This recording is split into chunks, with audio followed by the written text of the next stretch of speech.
have a philosophy or, something that drives you, though, in the ring?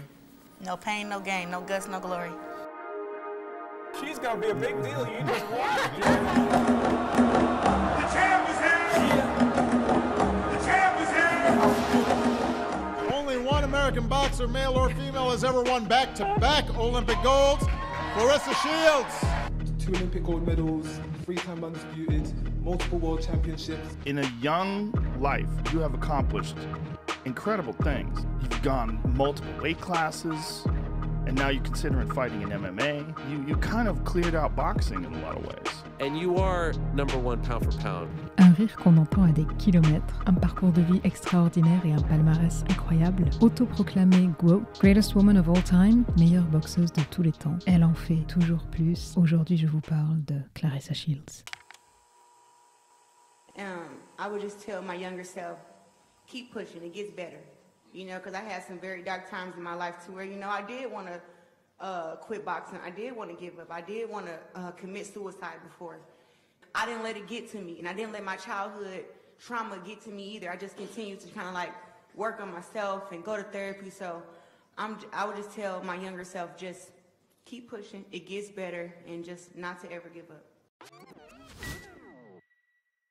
Elle est née en 1995 à Flint, dans le Michigan. Flint, c'est à une centaine de kilomètres de Détroit. Et cet état, le Michigan, est connu pour nous avoir donné parmi les plus grands boxeurs de tous les temps. Joe Louis, Thomas Hearns, qui s'entraînait au Grand Gym de Détroit, ou encore Floyd Mayweather, Pretty Boy qui vient de Grand Rapids. Flint est le berceau de General Motors au début des années 1900. Et par l'industrie automobile, elle va connaître une forte croissance jusque dans les années 60. Elle est aussi connue pour être à l'origine de la classe moyenne américaine. Parce qu'en 1936, elle est le théâtre d'une grève qui dure 44 jours et qui pour la première fois aboutit à des acquis sociaux, de meilleures conditions de travail.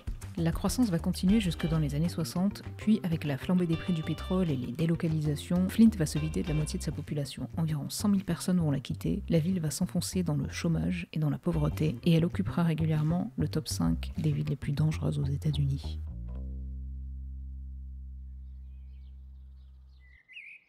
This is my great-grandmother's house, 607 East Spencer. Et c'est dans ce contexte socio-économique très difficile que va grandir Claressa Shields, entourée de son grand frère, sa petite sœur et son petit frère. Elle a 2 ans lorsque son père entre en prison, et quand il ressort, elle en a 9. C'est donc leur mère, Marcella Adams, qui va les élever seule, tant bien que mal. Et lorsqu'elle a 5 ans, la petite Claressa, qui ne parle toujours pas, on pense d'ailleurs qu'elle est peut-être sourde d'une oreille, va subir un traumatisme atroce. Le petit ami de sa mère l'abuse sexuellement de façon quotidienne. Et Claressa arrivera à le dire à sa tante en lui expliquant à l'aide de ses petites poupées. Why do I wear my hair blue? Flint water crisis. I told everybody in Flint that I would wear my hair blue till the Flint water crisis was over. So I fight in the color blue for my city. Flint. From 3, 2, 1.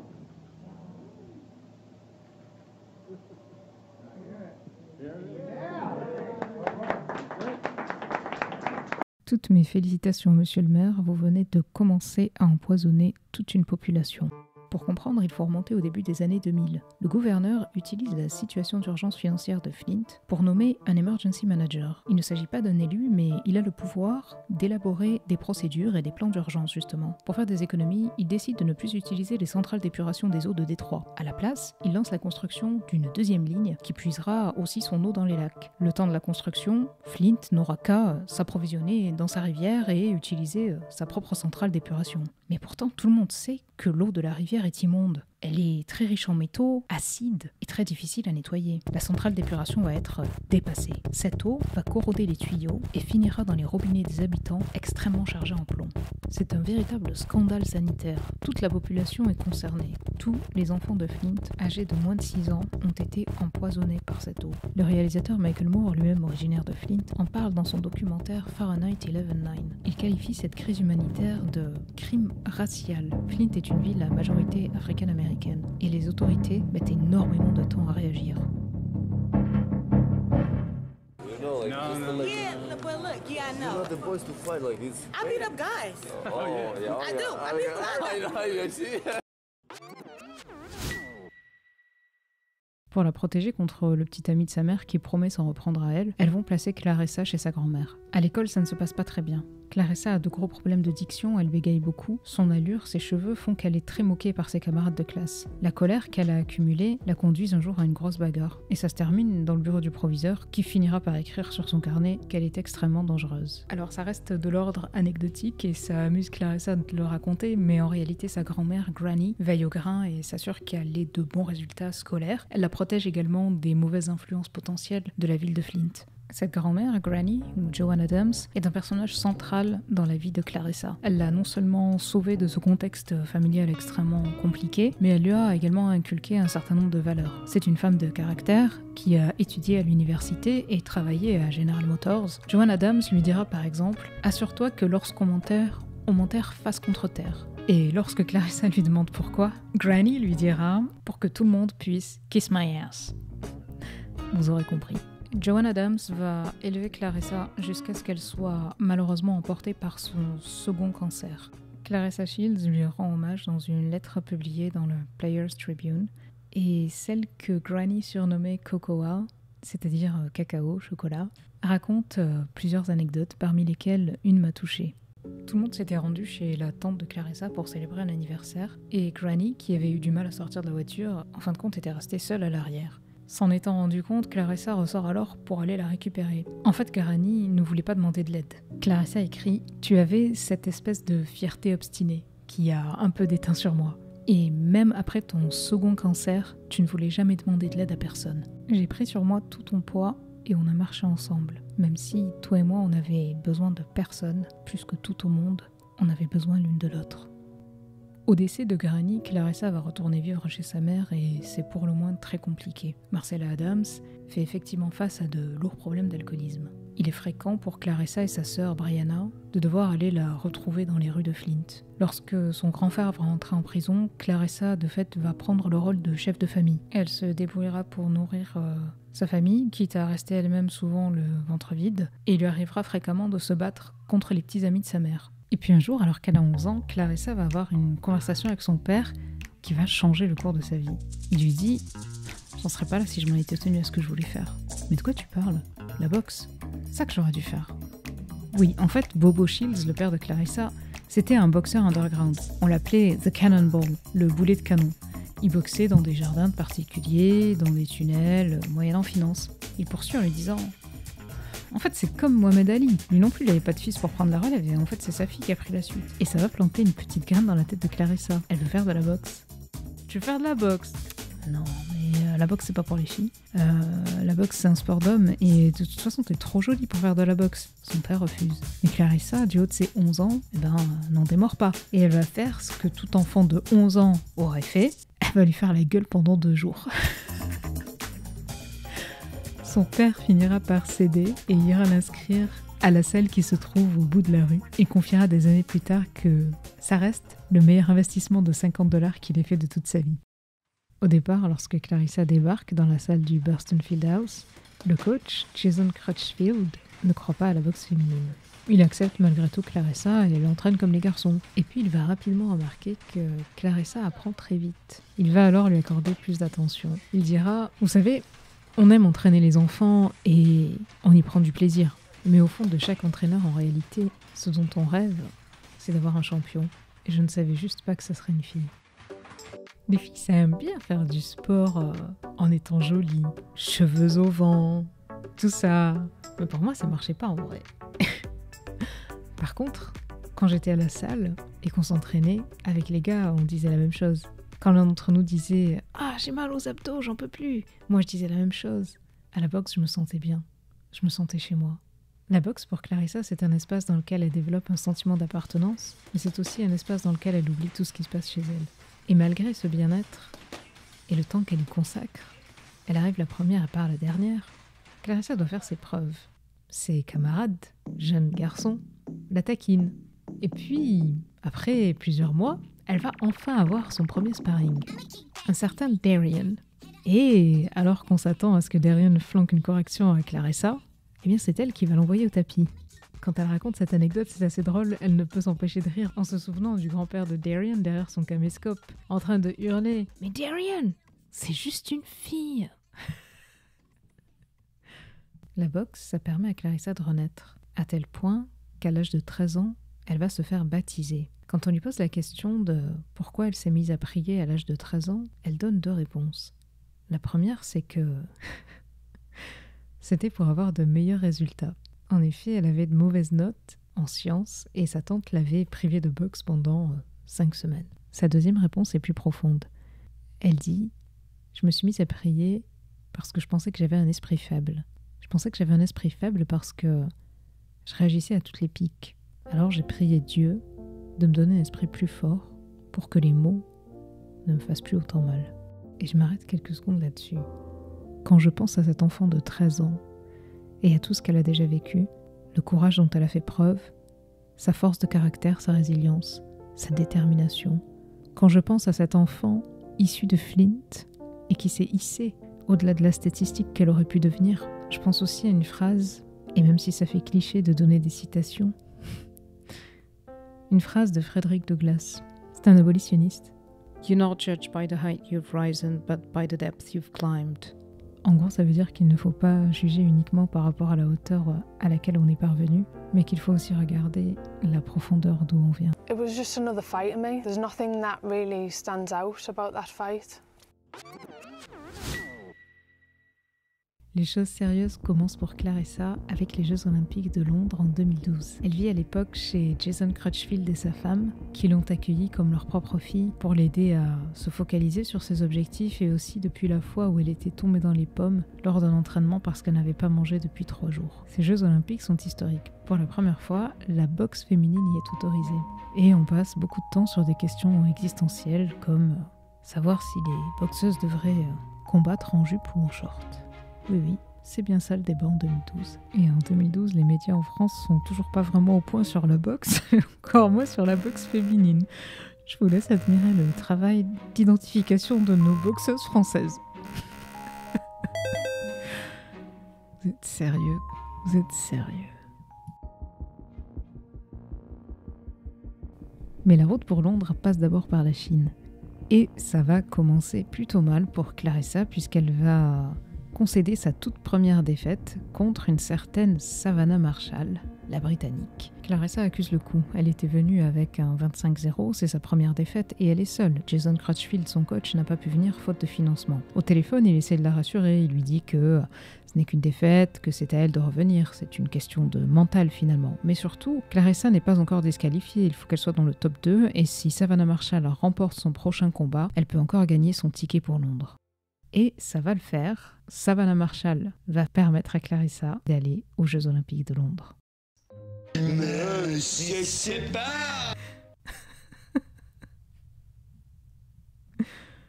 Ce qui a pas mal marqué Clarissa après cette défaite, c'est la différence de taille qu'elle a avec Savannah Marshall. Même si c'est finalement quelques centimètres, ça lui paraissait assez énorme. On commence à douter de Clarissa, on dit, vous savez, elle n'a que 17 ans, tout ça. Et du coup, quand elle arrive, elle est préparée comme jamais. No matter who I got in the ring with, it was about to go down. And that's what happened. Pour son quart de finale, elle affronte la Suédoise Anna Laurel. Expérimentée à 32 ans, elle a déjà été double championne du monde et triple championne d'Europe. Du haut de ses 17 ans, Clarissa fait aussi face à un grand gabarit. Anna, avec ses 1m83, est la plus grande boxeuse de la compétition. Clarissa va concéder le premier round, sans doute le temps de s'ajuster. En effet, dans son coin, ce n'est pas le coach Jason Crutchfield, c'est le coach de l'équipe olympique. Et elle a du mal à suivre ses instructions qui pour elle ne font pas de sens.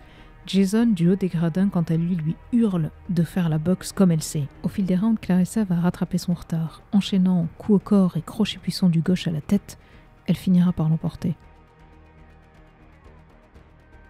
Alors la demi-finale rêvée pour Clarissa, c'est Savannah Marshall, vous savez, la Britannique qui est sa seule et unique défaite à ce jour en amateur. Mais la Kazakh Marina Volnova va malheureusement priver Clarissa de cette joie et elle va d'ailleurs en subir toutes les foudres par la suite. Clarissa s'impose 29-15. Et ça y est, Clarissa est en finale, c'est historique. À 17 ans, elle va vivre la première finale des Jeux Olympiques en boxe féminine de toute l'histoire des temps. Les plus grands boxeurs, parmi lesquels Sugar Ray Leonard, vont même tweeter pour l'encourager. Et puis, ce qui fait rire Clarissa à l'époque, encore adolescente, c'est que dans la presse, on la compare à Rocky. Et quand elle apprend que son adversaire pour la finale est russe, elle y voit comme un signe. Nadezhda Torlopova a 33 ans. C'est également un grand gabarit. Et du haut de ses 17 ans, Clarissa a l'impression qu'elle est beaucoup plus grande qu'elle, même si elles ont la même taille. Clarissa, quand elle arrive pour son ring walk, elle a dans la tête une chanson de gospel, A Brighter Day, un jour meilleur ou un jour plus lumineux.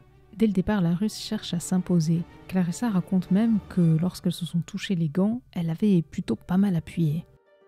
Même si elle concède une égalité au premier round, Clarissa va rapidement prendre le dessus. Par sa vitesse, par ses combinaisons, elle dépasse la Russe.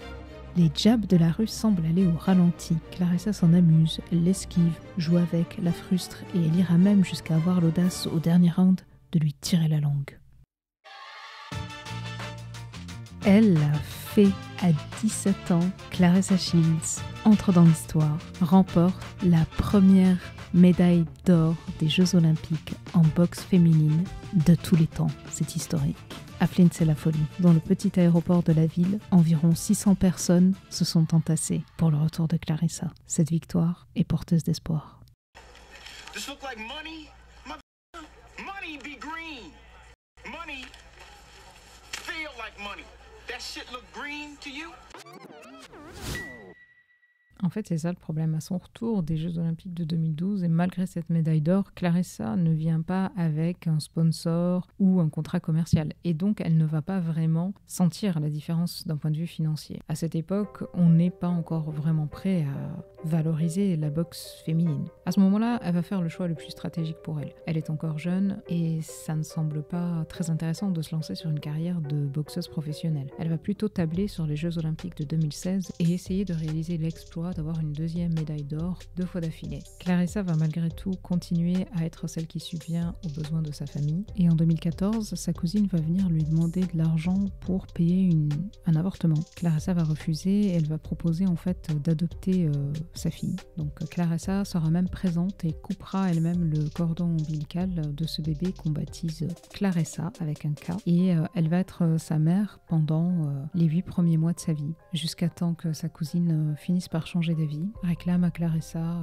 des conditions spéciales de visite et enfin finissent par se pointer chez elle avec la police, accusant Clarissa de kidnapping. Bon, l'affaire n'ira pas très loin, elle ira même nulle part, mais Clarissa devra se séparer de l'enfant qui retournera vivre avec sa génitrice. Alors on peut imaginer à quel point ça a été un crève-cœur. Clarissa à l'époque s'entraîne pour les Jeux Olympiques de Rio avec ce bébé à côté d'elle et elle confie dans une interview à Yahoo Sports qu'elle veut lui donner le meilleur. Malgré ce contexte difficile, Clarissa ne se laisse pas abattre et va enchaîner les victoires. En 2014 au championnat du monde de Jeju, en 2015 au Pan American Games de Toronto, en 2016 au championnat du monde à Astana, elle remporte toutes les médailles d'or. Et lorsqu'elle arrive en 2016 aux Jeux Olympiques de Rio, Clarissa est en pleine confiance. Je vous laisse écouter ce qu'elle dit le soir de son quart de finale. I'm trying to get everybody to understand like what's about to happen. I'm about to be the first American boxer to ever win 2 Olympic gold medals and back-to-back Olympics. That's history. That's huge. That's something else that has never been done. And I'm going to go down in history for that also.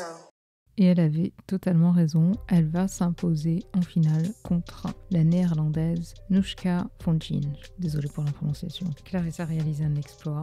C'est la première boxeur et boxeuse confondue américaine à remporter coup sur coup 2 médailles d'or aux Jeux Olympiques. C'est historique.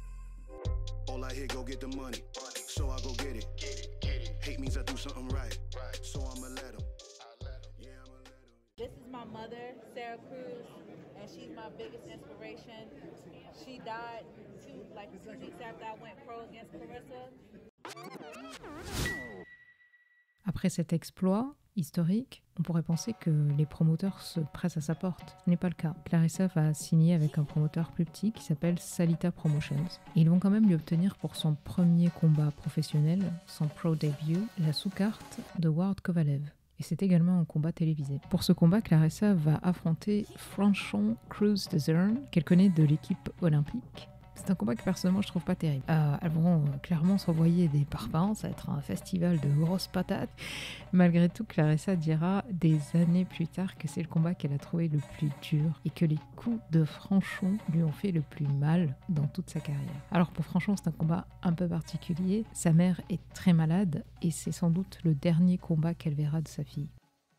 À l'issue du combat, Claressa va avoir droit à quelques conseils financiers de la part d'un certain Floyd Money Mayweather qui l'appelle pour savoir combien elle a gagné. My first world title fight, I'm dedicating it to my friend Kanesha Thomas. She was killed here in Flint at a block party.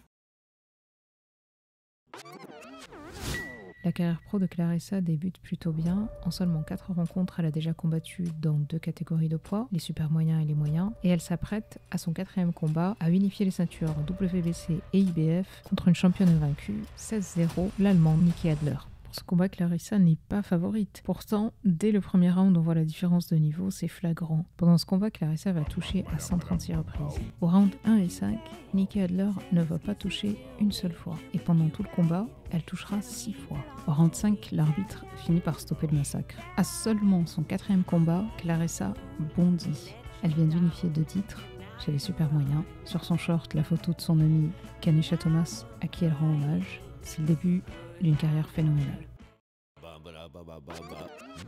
En 2018, elle va redescendre chez les moyens et affronter Anna Gabriels, Costa Rica, pour les titres WBA et IBF. Et ça va très mal commencer. Dès le premier round, Claressa va au sol. Elle est knockdown. Elle tombe. Alors, c'est plus une espèce de déséquilibre. Vous savez, Claressa, elle a cette façon de boxer, et c'est d'ailleurs de là que vient son surnom T-Rex, un peu déséquilibré, avec ses petits bras. La préparation à ce combat a demandé beaucoup d'efforts à Claressa. Il a fallu perdre le poids, et pour la première fois dans son coin, ça n'est pas Jason Crutchfield, c'est John David Jackson qui la coach. Bon, pas de panique. Claressa se relève, et de toute façon, à partir du 3e round, elle dépasse complètement Anna Gabriel, qui n'a plus grand chose à proposer. Par sa vitesse, par ses combinaisons, elle gère. Et elle remporte le combat par décision unanime. En 2023, il était censé y avoir la version 2 de ce combat. Alors, pas vraiment une revanche, puisque Claressa avait gagné, mais l'occasion d'effacer cette image d'elle knockdown par Anna Gabriels. Et ce qui va se passer, c'est que ça va être annulé. Bon, je vais vous dire ce que j'ai compris, parce que j'ai pas tout suivi dans cette histoire. Mais en gros, Anna Gabriels va être contrôlée positive au dopage. Et ce qui s'est passé, c'est que a priori, c'est parce que son chien, qui s'était fait opérer, avait un traitement, et qu'en fait, en lui administrant et tout ça... Bref, en gros, elle a fait un petit tour par un restaurant de steak mexicain, je crois. Et du coup, certains ont mis en cause la surpuissance du premier combat où elle avait knockdown Claressa. Avec cette victoire et à seulement son 6e combat, à 23 ans, Claressa Shields va détrôner un certain Vasily Lomachenko de son record, celui de détenir des titres de champion unifiés dans 2 catégories de poids avec le moins de combats possible. Welcome, my name is Dimitri Salita, and I'm honored to bring to you the first super fight in women's boxing history. Claressa continue son petit bonhomme de chemin chez les moyens en défonçant tout le monde sur son passage jusqu'en 2019 où elle va s'attaquer à vraiment un pilier de la catégorie, Christina Hammer, l'Allemande, avec son 24-0. C'est un combat d'unification totale, toutes les ceintures sont en jeu et au-delà de ça, c'est un combat qui va plaire parce qu'en fait, il oppose vraiment des styles contraires. Christina Hammer, c'est l'ancienne, l'européenne, de très grande taille, 1m80, qui gagne par KO la pro. Claressa Shields, c'est la jeune phénomène qui vient de la boxe olympique et pour qui on sait que les grands gabarits sont un problème. En fait, Christina Hammer, elle boxe avec un style un peu similaire à Savannah Marshall, qui est la seule défaite de Claressa Shields, en amateur, puisqu'elle n'a jamais eu de défaite en pro. Et donc, on pense que Christina Hammer va vraiment poser problème à Claressa, voire même mettre fin à son 0 défaite. Christina, elle a l'habitude de neutraliser ses adversaires avec son jab et de les maintenir à distance. Et c'est ce qu'elle va faire au début du combat. Claressa, elle va rester patiente, canaliser son énergie et puis au fil des rounds, préciser ses trajectoires, couper le ring et enchaîner les combinaisons. Donc voilà tout le travail de John David Jackson. Claressa, pour moi, dans ce combat, passe de T-Rex à Goat. Elle n'a plus cette espèce de balancement qu'elle avait. Elle ne fait plus ses coups qui partent de l'autre bout du monde. Elle a travaillé sa défense. Elle est plus patiente. Ses trajectoires sont précises et elle a capitalisé sur ses forces, la vitesse de ses bras, sa capacité à enchaîner les combinaisons et elle surprend son adversaire. Dans ce combat, elle va extrêmement bien gérer la distance. Et Christina Hammer est sans solution. Comme dirait MC Hammer, you can't touch this. Elle n'arrive pas à la toucher. Victoire de Claressa par décision unanime. Elle devient championne incontestée chez les moyens. I know that my family wants to see me do well, but they don't know that some of the things that they do can hurt me doing well. Ayant complètement nettoyé la catégorie des poids moyens, Claressa va chercher davantage d'adversité en descendant chez les super welter pour affronter la croate Ivana Abazin. Ça sera le 10e combat de Claressa. Il est important parce qu'il peut lui permettre de devenir pour la première fois championne dans une 3e catégorie de poids pour les ceintures WBC et WBO. Il aura lieu à Flint, chez elle. Pour arriver au poids, Claressa a dû faire beaucoup d'efforts. Et ça n'échappe pas à son adversaire qui vient le jour de la pesée en mangeant une glace. Ça reste une ambiance bon enfant jusqu'au moment où tout va déraper. Une altercation commence à éclater entre le coach de Ivana et une personne de l'équipe de l'entourage de Claressa. Pas très clair si c'est sa sœur ou quelqu'un d'autre. Bref, Claressa repart au vestiaire et en fait pendant qu'elle est au vestiaire, une bagarre va éclater et un homme va frapper le coach d'Ivana violemment à la tête qui finira à l'hôpital. Les images vont faire le tour des réseaux et Claressa va être tenue pour responsable au départ. Pourtant, rien n'indique que c'est elle. On ne sait pas d'où ça vient. Son frère finira par se rendre à la police. Dans cette histoire, Claressa et Ivana sont toutes les deux victimes dans le sens où elles attendaient ce combat depuis longtemps, ça a été une longue préparation pour les deux, et puis tout ça se retrouve décalé. Finalement, le combat aura lieu à Atlantic City. Ivana choisit de monter sur le ring en tenue de toréador avec inscrit sur sa muleta « Tu ne vas rien faire du tout ».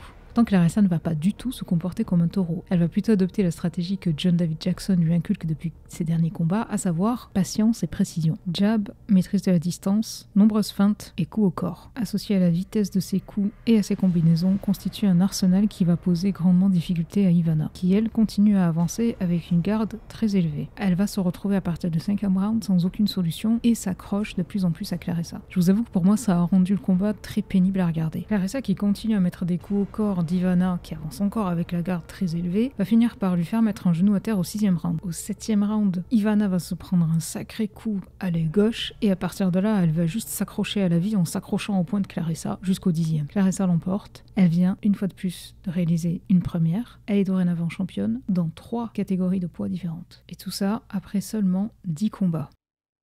3 championships in 10 fights. That's amazing. That's amazing. I think she's definitely leading the way for women boxing. And I'm happy to see that because I feel women deserve the same respect as men.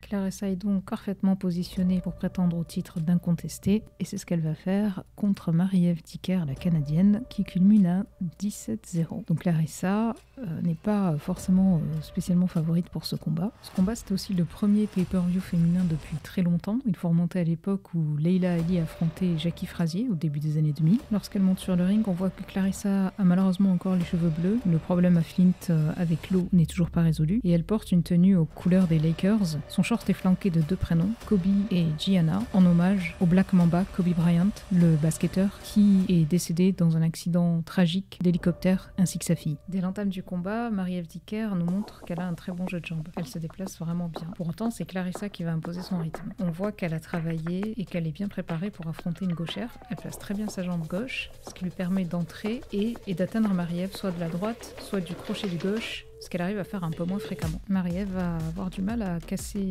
la distance et à rentrer, et elle va pendant tout le combat essayer d'atteindre Claressa. Ce n'est pas si facile que ça pour Claressa. On voit bien là qu'elle a une adversaire qui techniquement lui pose plus problème que les autres. Ce combat va aller au 10e round et Claressa s'imposera par décision unanime. Faisons le point. Alors en seulement 11 combats, elle est à 0 défaite, incontestée dans 2 catégories de poids, et elle est unifiée dans 3 catégories de poids. On pourrait dire que, ok, le titre qu'elle avait commencé à clamer, The GWOAT, Greatest Woman of All Time, plutôt que son pseudo précédent qui était T-Rex, commence à faire sens. Mais pour Claressa, c'est pas suffisant. Et en période de Covid, il n'y a pas tellement de combats que ça. Alors ce que va faire Claressa, c'est se tourner vers le MMA. Seulement quelques mois après avoir affronté Marie-Ève Dicker, elle va se lancer dans son premier combat au PFL. Pour bien se préparer, Claressa va faire appel au meilleur. Holly, the preacher's daughter, Holm. Et oui, elle fait appel à Holly Holm, elle-même ancienne boxeuse, qui a fait la transition vers le MMA et de la plus belle manière en détrônant une légende à l'époque, Ronda Rousey. Voici de quoi vous rafraîchir la mémoire. Holly Holm is the new UFC bantamweight Mais ça suffit pas. Pour être vraiment sûre d'être bien préparée, elle va rajouter une petite pincée de tuerie, le GOAT du MMA, l'homme que l'on nomme Johnny Jones Bones. Je me suis enflammée. Bon, allez, un petit rafraîchissement. John Jones, c'est ça. John Jones is the youngest champion in UFC history. Claressa va donc affronter Brittany Elkin, elle-même américaine. Je vous le dis tout de suite, je vais pas m'aventurer à commenter le combat. Elle remporte ce combat avant la limite, et en ce qui me concerne, j'étais surprise qu'elle l'emporte au sol, je crois qu'on appelle ça du ground and pound, et non pas par un bon crochet ou une bonne droite. Son début au PFL est donc un succès.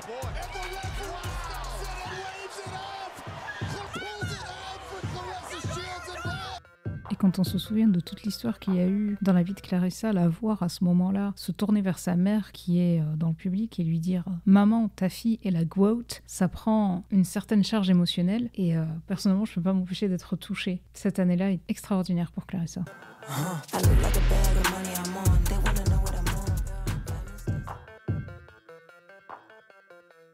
À l'issue de ce pro début en MMA qui est réussi, Claressa devait affronter une certaine Abby Montes quelques mois plus tard. Malheureusement, le combat va se retrouver reporté pour des raisons de problèmes familiaux. L'un de ces problèmes que Claressa va devoir gérer, c'est en fait son grand frère. Il venait de sortir de prison, il est schizophrène et bipolaire, et alors qu'il se rendait en visite chez son pasteur dans le Texas, il va avoir une crise. Claressa va alors prendre 4 vols différents pour se rendre sur place et le récupérer. Elle le ramène à Flint et s'assure de le faire hospitaliser.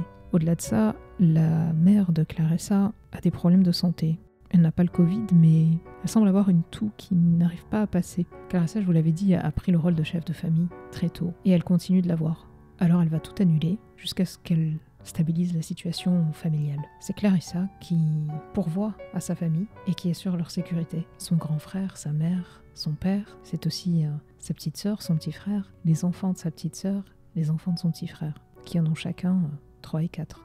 Le combat contre Abby Montes se retrouve donc décalé et Claressa va le perdre. If you fight that way against May, I'm gonna wipe the floor with you. Pour son retour dans la catégorie des poids moyens, Claressa Shields va affronter la Slovène Emma Kozin. Et on voit bien là tout le travail de John David Jackson qui, selon moi, a permis à Claressa de poser son style. C'est-à-dire qu'il me semble, au fil des différents combats et des différentes catégories, Claressa Shields arrive à gérer ses émotions, se montre patiente. Pour autant, elle maintient la pression. Elle va s'imposer face à Emma Kozin sous les yeux de Savannah Marshall. Savannah Marshall va narguer Claressa à la fin de ce combat, bien qu'elle ait gagné, en lui disant « Si tu combats comme ça contre moi, je ferai de toi une serpillière ». On en vient donc à Londres, dans la O2 Arena, arène mythique. Claressa Shields est venue sur la terre de Savannah Marshall 10 ans après sa seule et unique défaite. C'était en amateur en 2012, souvenez-vous, pour les qualifications aux Jeux Olympiques de Londres. Ce combat a tous les ingrédients d'un super combat.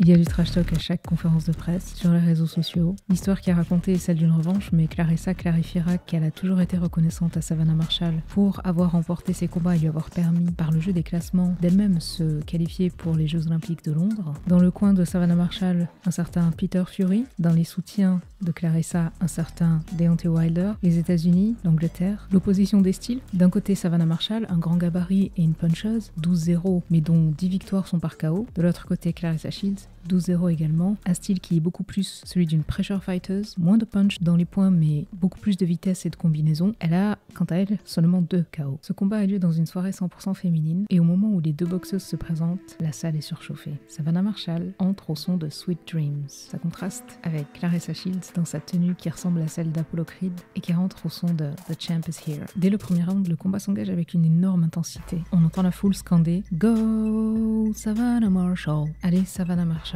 Pendant la première moitié du combat, Claressa Shields joue de sa vitesse, de ses combinaisons et de son explosivité. De son côté, Savannah Marshall, comme on aurait pu l'imaginer, utilise son gabarit. Elle joue de son jab et de son allonge. Elle avance sur Claressa, s'appuie et essaye de la coincer dans les cordes. Mais Claressa a bien travaillé sa défense et avec sa vitesse, elle arrive à esquiver et semble même récupérer un peu lorsqu'elle est coincée dans les cordes. Alors que John David Jackson continue d'encourager Claressa et de lui demander de continuer à faire ce qu'elle fait, c'est-à-dire d'être précise, de faire des combinaisons, de placer son jeu, de ne pas paniquer, de ne pas se laisser embarquer dans cette cette bagarre. Du côté de Savannah Marshall, Peter Fury note quelque chose d'intéressant. Il lui demande de faire plus attention à la distance de ses jambes. Savannah Marshall a tendance à resserrer ses appuis, ce qui donne moins de stabilité et donc moins de puissance dans les points. Des contres, des esquives, des coups au corps, des coups à la tête, la variété de ce que propose Claressa après seulement 12 combats est assez impressionnante. Et dans ce à toi à moi des enfers, le round 5 se conclut en beauté, elles s'envoient chacune un énorme crochet du gauche. Savannah Marshall continue d'avancer sur Claressa et ne diminue pas d'un poil la pression. Claressa, quant à elle, gère bien la distance. Elle utilise très bien son jab, ne panique pas, même quand elle est dans les cordes, elle reste très lucide et utilise ses armes, la vitesse, les combinaisons. Mais Savannah ne lâche rien et utilise vraiment son gabarit à chaque moment de clinch sur Claressa. Ça devient difficile, les deux boxeuses commencent à gazer, round 8 et 9 sont extrêmement disputés, encore plus que les autres rounds, et enfin, c'est le round final, le round 10. Pendant ce temps-là, les mauvaises langues vont dire que les chants dans la salle ont évolué de « Go Savannah Marshall » à « Poor Savannah Marshall ». Pauvre Savannah Marshall.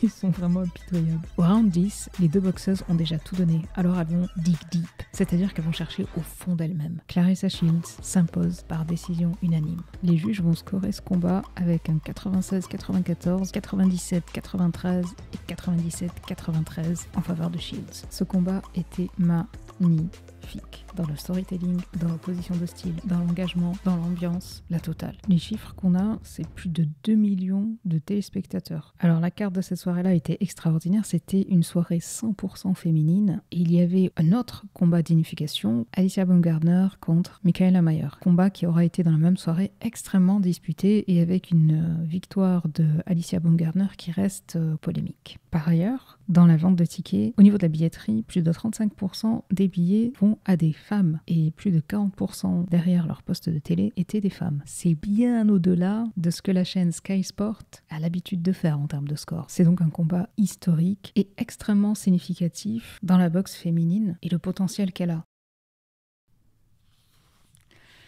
Alors je pourrais vous parler encore pendant un bon petit moment de Claressa Shields, mais je pense quand même qu'on a fait le tour. Comme je le disais au début de la vidéo, elle a un palmarès et un parcours incroyable. C'est une personnalité extraordinaire. Et Claressa Shields, aujourd'hui, c'est pour moi la meilleure boxeuse de tous les temps parce qu'elle a accompli des choses que personne n'avait fait avant elle. Que ce soit dans la boxe masculine ou dans la boxe féminine d'ailleurs. Après, on reproche souvent le fait qu'il n'y ait pas autant d'adversité, qu'il y a moins je dirais les roadsters sont moins fournis en boxe féminine. Mais malgré tout, on ne peut pas reprocher à Claressa de ne pas être allée chercher l'adversité. Elle est même allée faire du MMA, elle a changé de catégorie de poids et au moment où je vous parle, elle s'apprête à sauter 2 catégories de poids pour aller affronter la championne en titre dans la catégorie des lourds. Bon, c'est un peu lourd léger, hein, c'est à 175 livres. Vanessa Lepage-Joannis. Et donc, une fois de plus, réaliser un exploit. Donc Claressa Shields, pour moi, je repense souvent à la phrase qu'elle a prononcée dans le documentaire T-Rex qui lui est consacré, des propos qui lui sont rapportés par le biais de son coach de l'époque, Jason Crutchfield. Et il dit que la première fois qu'il l'a vue, quand elle était encore très jeune, Claressa lui avait dit « Je voudrais juste devenir quelqu'un. Je voudrais juste qu'à ma mort, on dise « Claressa a fait ça ».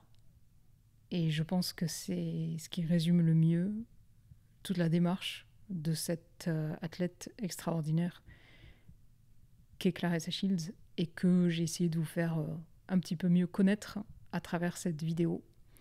C'est ma première vidéo, donc je sais pas trop ce que ça vaut.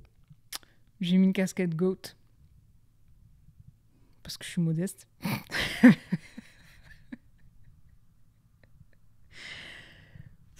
Bon, je pense qu'il est temps d'arrêter la vidéo.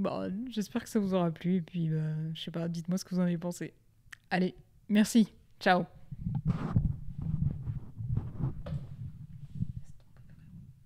Comment ça s'arrête ?